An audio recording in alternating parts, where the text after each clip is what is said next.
So, you want to know what in the world is a Presbyterian? Well, grab a cup of coffee or a cup of your favorite beverage and stick around and find out.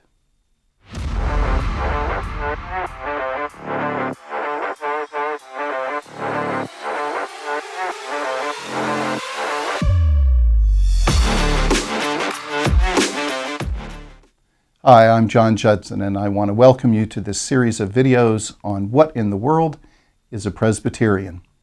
Presbyterians are Christians who believe certain things and govern themselves in certain ways. In this video, we're going to talk more about why we govern ourselves the way we do. We're going to be looking at the historic principles of church government. Now, there's another video on the historic principles of church order.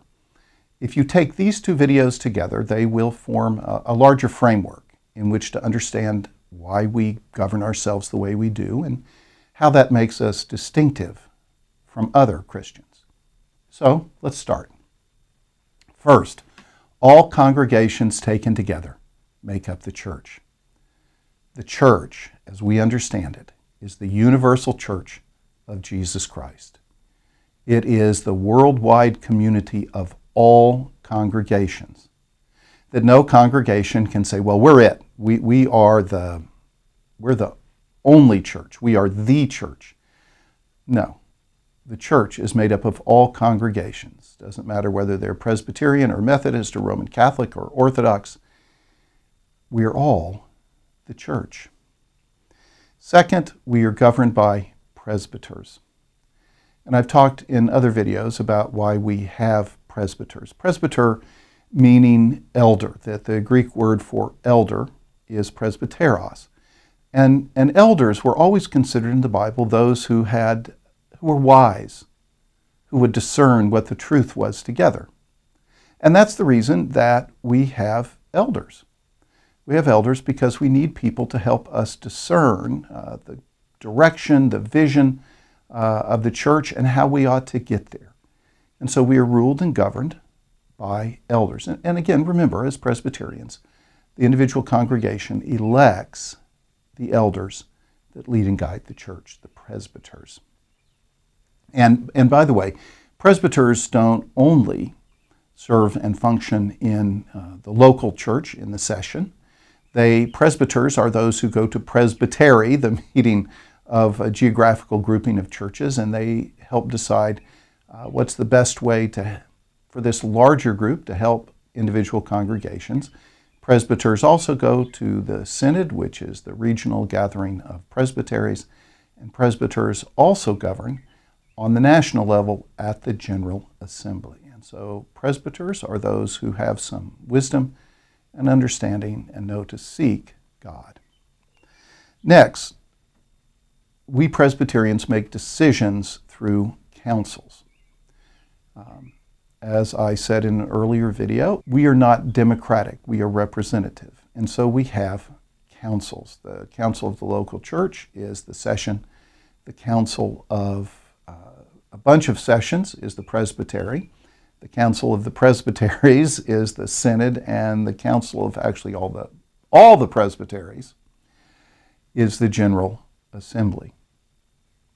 And so we make decisions there. We don't do polls. We don't poll a vote of the congregation except on some particular issues. But councils are those that together are supposed to seek the will of God. They're to seek God's will for whatever decision they're making for the direction of the church, and then together they vote. Presbyters seek the will of God. And this is something that I've really tried to help elders understand over the years. They are not representatives such as we have in our federal or state government or city government, where the representatives are to represent the will of the people. Presbyters, elders, ministers of word and sacrament, are to represent the will of Christ. They are to seek out what it is they believe that Jesus Christ would have of them, would have them to do. And so in some ways, you don't poll the congregation, you don't have competing political parties within the congregation, or at least you shouldn't. But instead, the session is there, the elders are there, the presbyters are there to seek the will of Christ first, last, and always. Next, majority rules.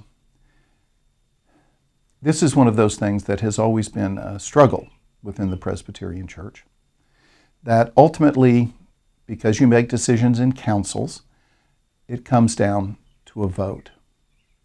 Hopefully the votes are almost always unanimous. Hopefully there is a consensus created before a council votes, or a congregation votes, say on a new pastor or on the elders that are being elected. And yet in the end, we believe that majority rules. Now, if a session is clearly divided 50-50 on something, then what that means, for me anyway, is that the session or the presbytery or the General Assembly has not clearly discerned the issue. And so perhaps they should wait, go through a period of discernment, come back, and vote again. But again, majority rules. Higher councils have authority over lower councils. The presbytery has some authority over the local congregation.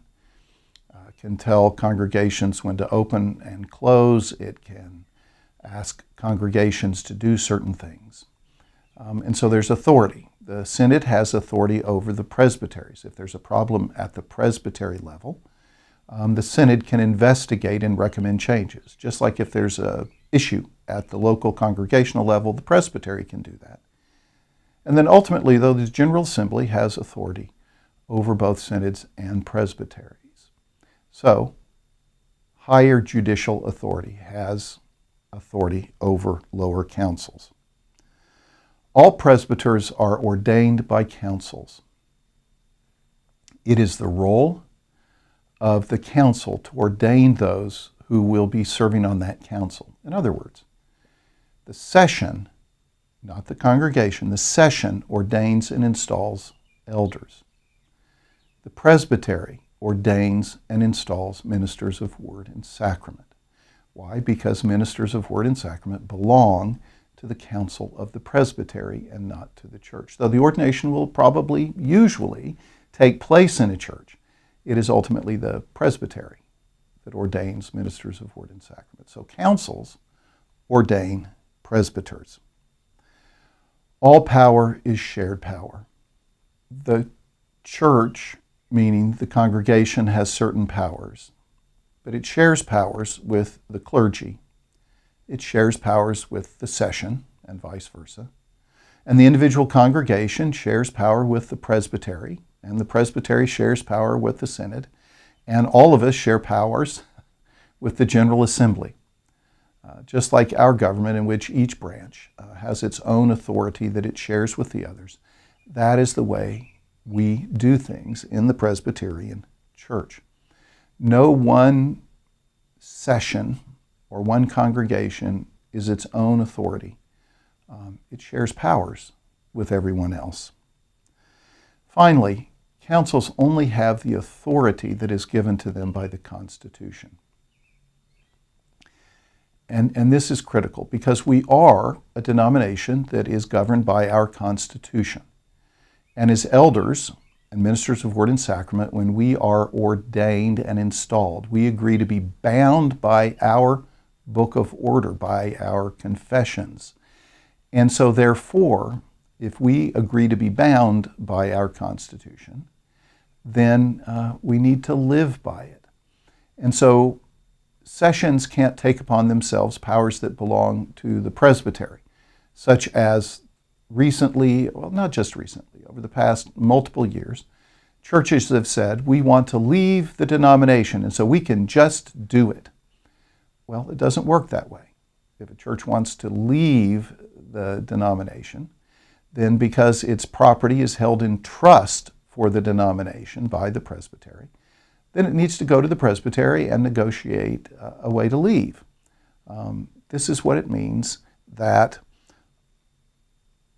sessions and presbyteries can only exercise the authority granted by the Constitution. Well, now you know something more about the historic principles of church government. I hope this helps. You can spend some time talking about this.